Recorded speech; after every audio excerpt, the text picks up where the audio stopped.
What is going on, guys? Welcome back to the channel, and for today I wanted to share my thoughts with you guys on Bill Foster, Goliath, the one and only free-to-play friendly character that we got from update 4.2. And I see a lot of people saying that this guy is absolute garbage, not worth building, and you shouldn't waste your time on him. And honestly, I don't think that's the case. I don't think he's a garbage character. However, I don't think he's a meta character either. But keep in mind, Goliath was never that strong in the comics to begin with, so I don't see why anyone was expecting him to come to this game and completely change things. I think he's a very good character for Shadowland and Alliance Conquest, and I think if you have him built really well and you know how to play him, he can do World Boss Ultimate and he can also do Alliance Battle once you get him to tier 2. Obviously, he's also a really good leadership to have. As you guys can see right here, 45% increase to physical attack, one of the best leaderships currently in the game. And it's hard for me to play him without thinking about Giant Man, the original Giant Man, because Giant Man has a uniform by the exact same name, and Goliath is actually doing the exact same things that Giant Man does. However, if you take a look at Giant Man's kit, there's basically nothing here but damage, and not very much of it, to be honest with you guys. You can take a look at his 1 skill, it's just damage, 2 skill, just damage, 3 skill, just damage, 4 skill, just damage, and the one and only way for this guy to crowd control and protect himself is actually on his 5th skill. 3 seconds of stun time and 3 seconds of damage immunity. Tier 2 passive doesn't really do too much for him either, as you can see right here. However, if you take a look at the Bill Foster Goliath, there's a massive difference here, guys. This guy is actually rocking 4 iframes, okay? The original Giant Man, even in his Goliath uniform, doesn't have a single iframe, okay? This guy is rocking 4 iframes, 1 on the 2, 1 on the 3, 1 on the 4, and 1 on the 5, okay? Yes, okay, 4 iframes on this guy, and that's not where it ends. He also has 4 stuns, okay? 4 iframes, 4 stuns. 1 on the 1, 1 on the 3, 1 on the 4, and 1 on the 5, okay? This guy, man, on top of that, he has 4 seconds of invincibility. So a good amount of ways to CC the enemy, which makes him really good for Shadowland and Alliance Conquest. And he also has a few ways to protect himself via iframes and invincibility. However, because of the nature of Goliath, where he's an in-your-face, smash him type of character, he generally leaves himself really exposed, even though he has the iframes and the invincibility. So in game modes where you can take full advantage of the CC via those stuns, he's going to get punished repeatedly, and because he has no native healing, that's actually going to hurt him in the long run. So I highly recommend that you guys build him really defensively when it comes to his ISO set and his obelisk. However, he has a really good 4-star passive right here, giving him super armor to prevent him from being guard broken, which generally is a really big thing for characters that like to rush and jump in your face. That's gonna actually help him a lot if you try to take him into World Boss Ultimate and Extreme Alliance Battle.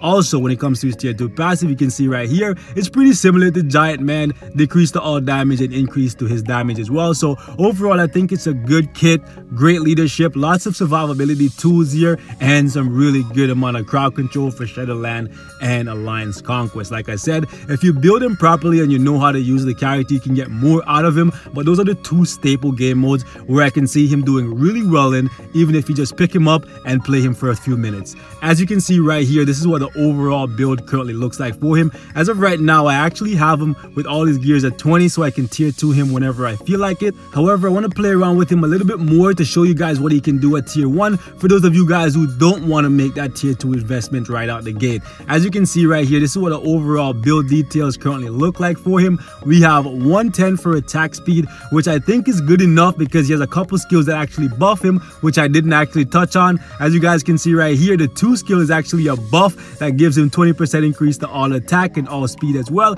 And as you can see right here on the 5th, he actually buffs himself for some more all speed and some more all attack, and that was actually stacked, guys, so you can have both of those buffs up at the exact same time. So his DPS is actually respectable in my opinion. As you guys can see though, 110 for attack speed, 52% for critical rate, 156 for critical damage, 34% for ignore defense, so that's pitifully low. Definitely gonna work on that. And we have 50% for reduced cooldown duration. And as for the rest of his build, you guys already saw he doesn't have any Urus, and as of right now, I currently have I Am Also Groot on him. I'm playing around with this just a little bit to see how it works out for me in the long run, because originally I actually got Power of Angry Hulk, but because of how much attack speed he currently has and the fact that he can buff himself for more attack speed, I didn't want to run Power of Angry Hulk on him. You can definitely go with an offensive ISO set, but I just wanted to maximize his survivability over damage, and that way I can try to get as much out of him as possible. I would ideally though recommend that you guys go with either an HP shield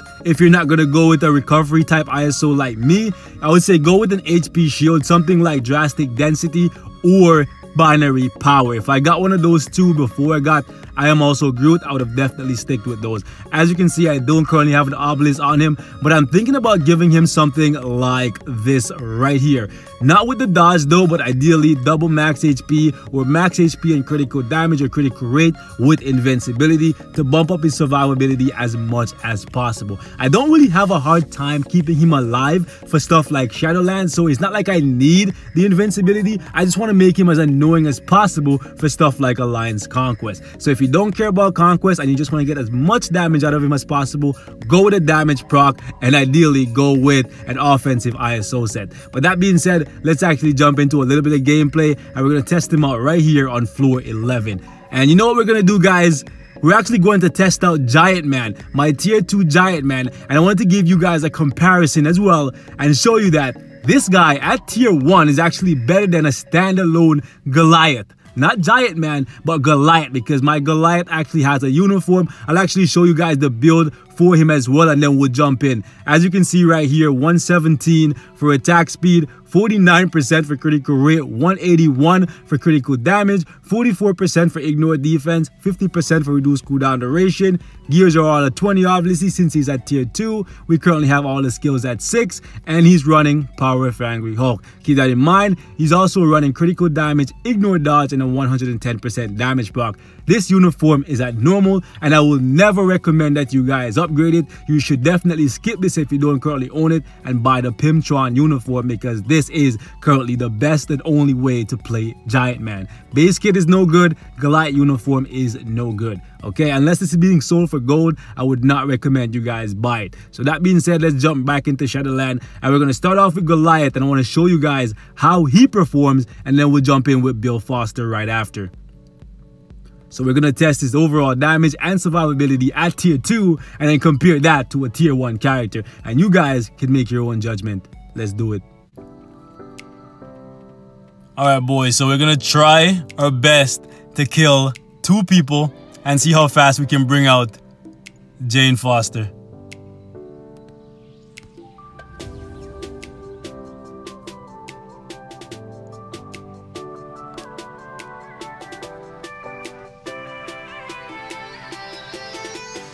You guys may be wondering why I'm running away. I'm running away because I have to wait for my immunity to kick in. And I'm trying really hard to actually get Groot and Thor together so I can push them into a corner.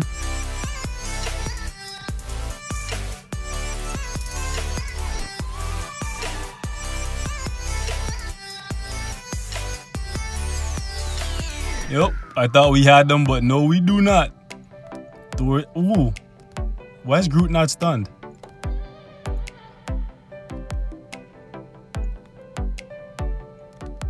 Jane, Jane, Jane. Come on, come on, finish. Oh my goodness, we still couldn't finish off Groot. We still couldn't finish off Groot. Okay, it's that tier 2 freaking Giant Man in his uniform. Okay, boys, now let's actually jump in here with Bill Foster at tier 1. And you guys can tell me which one you think is better, okay? Who you think is more deserving of the name Goliath.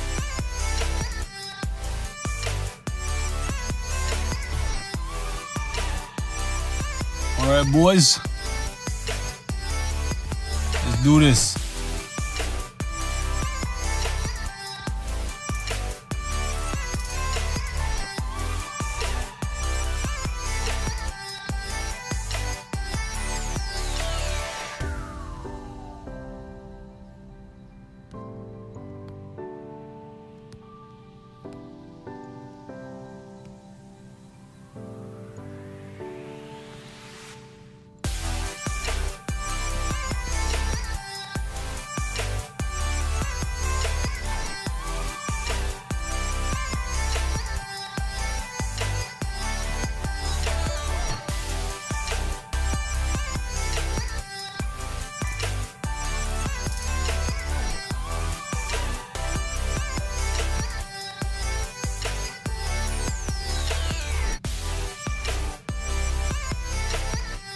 My guy's just putting it on, guys.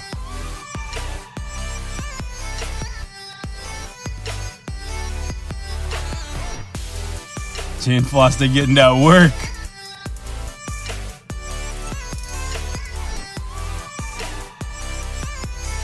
These guys are super fun to play. Absolutely love them.